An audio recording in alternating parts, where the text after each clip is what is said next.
नमस्कार विद्यार्थी मित्रांनो, सबाज अकॅडमीमध्ये आपणा सर्वांचे स्वागत आहे. आज मी तुम्हाला गणित इंग्रजी माध्यम इयत्ता 8वी संकलित मूल्यमापन 1 25-26 या पेपरचा आपण अभ्यास करणार आहोत. तर यामध्ये बघा, पहिला जो प्रश्न आहे तो ओरलचा असतो बघा.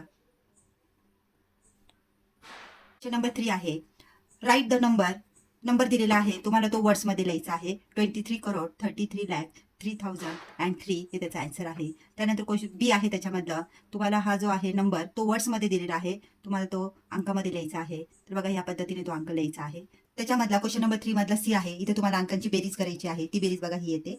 त्यानंतर डी आहे, for one day cricket match total run scored by Mahendra Singh were 10,773 and by Sachin were 18,426. Find the difference between the run score. ते इथे तुम्हाला त्यांच्यामधला डिफरन्स काढायचा आहे. म्हणजे महेंद्र सिंगचे जे रन्स आहे त्याच्यामधून तुम्हाला सचिनचे रन जे आहे मायनस करायचे आहे. त्याचा आन्सर 7,653.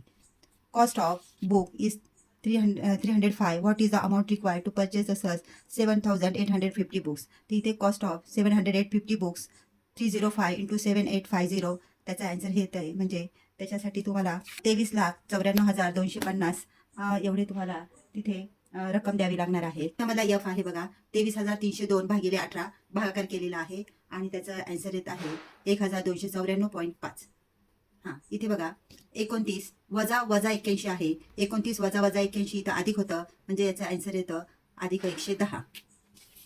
याच आहे 3/3 वजा 4/125 आहे. इथे बघा, आपल्याला छेद समान करणं गरजेचं आहे. मग छेद समान करण्यासाठी 3 आणि 25ला जर आपण 5 निघून तर 125 येणार आहे. म्हणजे 25 गुणिले 5, 3 गुणिले 5 वजा 4/125. मग 3×5 15, 15 वजा 4 म्हणजे याचा आन्सर येतं 11/125. त्यानंतर बघा, कन्वर्ट इंटू डेसिमल फ्रॅक्शनमध्ये करायचं. म्हणजे इथं छेदस्थानच्या संख्येने अंशस्थानच्या संख्येला भागायचं असतं. भागाकार केलेला आहे बघा, 3.75 त्याचा आन्सर येत आहे. त्यानंतर क्वेश्चन नंबर 4 आहे, सॉल्व द फॉलोइंग एक्झाम्पल. याच्यामध्ये तुम्हाला 3/4 आणि 5/6 यांच्या दरम्यानच्या तुम्हाला संख्या काढायच्या आहे. तर इथं आपल्याला या दोघांची बेरीज करून तिरकस गुणाकार करायचा असतो. त्याचा आन्सर येत आहे 38/24. त्यानंतर identify the correct statement from the given statement. म्हणजे तुम्हाला खालील विधानापैकी सत्य विधान कोणतं आहे ते ठरवायचं आहे. तर त्याचा आन्सर 1 आहे. ही प्रश्न आहे बघा, राज, किरण, ऋषी हे 3 विद्यार्थी आहेत. शाळेत जाण्यासाठी त्यांना राजला सर्वात जास्त वेळ लागतोय आणि ऋषीला जो आहे सर्वात कमी वेळ लागतोय. राजला शाळेत जाण्यासाठी 1 तास लागतो आहे आणि ऋषीला 2/5 म्हणजे 0.4 एवढा वेळ लागणार आहे. आपल्याला इथे किरणला किती वेळ लागणार आहे ते काढायचं आहे. त्यासाठी बघा 0.7 म्हणजे 42 मिनिट त्याला लागणार आहे. त्यामध्ये डी आहे बघा, तुम्हाला 0.5 आणि 0.005 यांच्या दरम्यानच्या संख्या शोधायच्या आहे. आता 0.5 म्हटल्यानंतर ऑप्शन 2 येणार नाही, ऑप्शन 3 पण येणार नाही. म्हणजे राहिलं ह्या 2 पैकी. तर बघा, याच्यापैकी म्हणजे 0.5 पेक्षा मोठी आणि याच्यापेक्षा लहान संख्या पाहिजे, तर त्याचा ऑप्शन आहे ऑप्शन क्रमांक 4 येईल त्याचा आन्सर.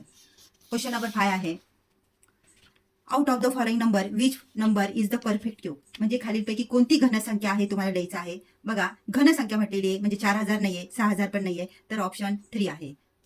तर ही घनसंख्या आहे. त्यानंतर बी आहे, identify the odd man out from the group of the number and in circle it. मग याच्यामधून आपल्याला ऑड मॅन आउट बघायचं आहे. 3 संख्या सारख्या आहे, 1 संख्या वेगळी आहे. तर याच्यामध्ये बघा ऑप्शन दिलेला आहे 125, 91,125, 5,625, 15,625. तर याच्यामध्ये जर आपण बघितलं तर 5,625 जी आहे ती ऑड मॅन आउट आहे. कारण बाकीच्या ज्या संख्या आहे तर त्या क्यूब आहे आणि 5,625 ही परफेक्ट स्क्वेअर आहे. त्याच्यामुळे ही ऑड मॅन आउट आहे. त्यानंतर when the number is factorized and if the number of factors are multiple of 3 then the number is, तर त्याचा आन्सर जे आहे ते क्यूब येणार आहे बघा, ऑप्शन 4. डी आहे, what is the cube root of 5th power of 81. तर याचा आपण अभ्यासलेलंच आहे 8वीच्या पुस्तकामध्ये बघा. 81चा 1/3 म्हणजे ऑप्शन जो आहे 1 येणार आहे त्याचा. त्यानंतर बघा, इफ 3√512 हे दिलेलं आहे, त्याचं उत्तर 8 आणि त्याचं दिलेलं आहे 10 आणि तुम्हाला याची किंमत फाइंड करायची आहे. तर बघा, इथे आपण त्याची किंमत या पद्धतीने 0.008 हे त्याचं आन्सर आहे. क्वेश्चन नंबर 6 आहे, solve the following example.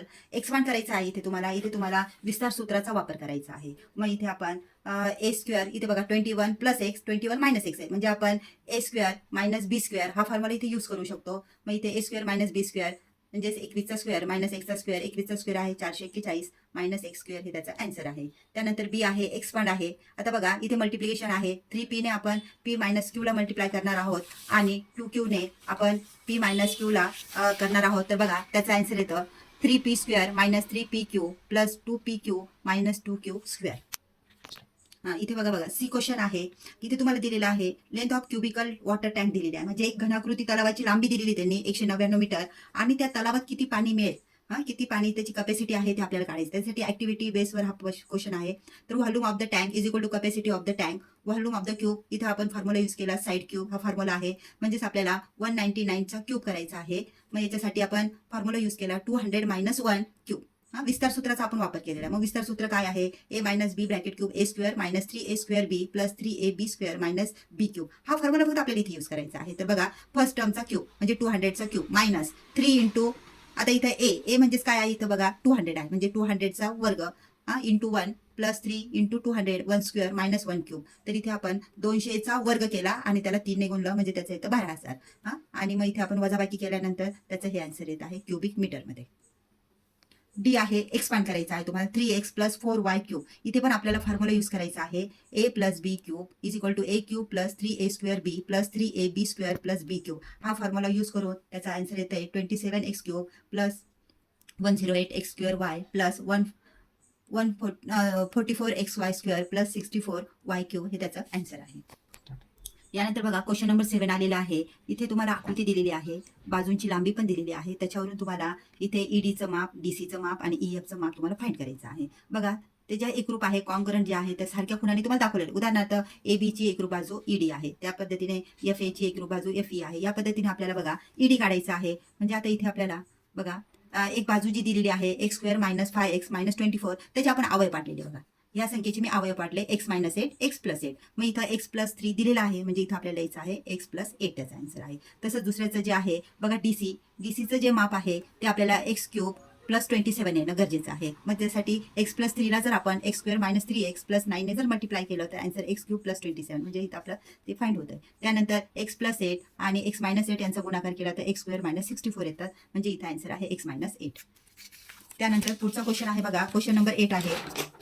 Solve the following examples. इथे तुम्हाला एका दुकानदार वस्तूची किंमत त्याने खरेदी केलेल्या किमतीपेक्षा 20% वाढवून छापतो. वस्तू विकताना ग्राहकाला 10% सूट देतो. तर दुकानदारास तिथे प्रॉफिट किती होणार आहे ते काढायचं आहे. तर आपण हे उदाहरण सोडवल्यानंतर 8% जो आहे तो प्रॉफिट होत आहे. त्यानंतर पुढचा प्रश्न आहे, तो प्रश्न जो आहे म्हणजे एक घड्याळ घेताना त्याच्यावर पहिले 12% सूट दिलेली आहे. त्यानंतर विक्रेत्याला 25% नफा झाला. घड्याळाची छापील किंमत 1250 असेल तर घड्याळाची खरेदी किंमत किती असेल. त्याच्यासाठी आपण परचेसिंग प्राइस जी आहे ती पी मानलेली आहे. प्रिंटेड प्राइस गिवन 1250 दिलेला आहे आणि त्याच्यावर डिस्काउंट दिलेला आहे 12%. मग 12/100 इंटू 1250 त्याचं येतं 150. मग सेलिंग प्राइस जी आहे म्हणजे इथं 1250 मधून 150 जर वजा केले त्याचं येतं 1100 रुपये. आणि मग द सेलिंग मेक प्रॉफिट 25% आहे म्हणजे 0.25 एवढा प्रॉफिट होणार आहे. मग 1100 बरोबर पी आपण मानलेला आहे प्राइस प्लस 0.25 पी. यांचं केल्यानंतर पीची किंमत केली तर 1100 भागिले 125 880 रुपये त्या घड्याळाची छापील किंमत आहे. त्यानंतर क्वेश्चन नंबर 9 आहे. Out of the following which is an example of direct व्हेरिएशनचं. याच्या 4 पैकी डायरेक्ट व्हेरिएशनचं एक्झाम्पल कोणतं आहे तर 4 नंबरचं जे आहे distance travel by the car travelling with uniform speed and time taken to cover that distance म्हणजे ऑप्शन क्रमांक 4 आहे त्याचं. त्यानंतर बी पण जो आहे write the statement using symbol बघून आपल्याला ते लिहायचं आहे. रेजिस्टंट आर दिलेला आहे. कंडक्टर इज इन्व्हर्सली प्रोपोर्शन आहे बघा हे त्याचं चिन्ह आहे. It's cross section A means R is inversely proportion 1/a हे त्याचा आन्सर आहे. इथे बघा क्वेश्चन सी आहे. एक कंपनी आहे ती एका खोक्यामध्ये 9 चेंडू मावतील याप्रमाणे दररोज 150 खोके जे आहे ते तयार करते. ग्राहकाच्या मागणीनुसार एका खोक्यात फक्त 6 चेंडू मावतील. एवढा खोक्याचा आकार कमी केला तर कंपनीला दररोज किती खोके लागतील हे त्यांनी विचारलेलं आहे. Company produce daily X ball X is equal to 150 into 9 म्हणजे 1350. आता त्यांनी साईज कमी केलेली आहे त्याची. New size of the balls is 6. Company required x boxes in daily therefore new size of ball boxes is equal total ball upon size of the ball म्हणजे 1350 भागिले 6 म्हणजे 225. एवढा बॉक्सेस त्यांना कंपनीला तयार करावे लागणार आहे. क्वेश्चन नंबर 10 बघा. Solve the following example. हा तुम्हाला PQRS जो आहे पॅरेलोग्राम दिलेला आहे. Complete the following activity. इथं साईड PQ. आता साईड PQ ची अपोजिट साईड कोणती आहे? एस आर आहे, म्हणजे ती काय असणार आहे? कॉंग्रंट असणार आहे. म्हणून तिथं आपण एस आर लिहिलं. त्याचं आपल्याला कारण पण लिहायचं आहे, अपोजिट साईड आर कॉंग्रंट.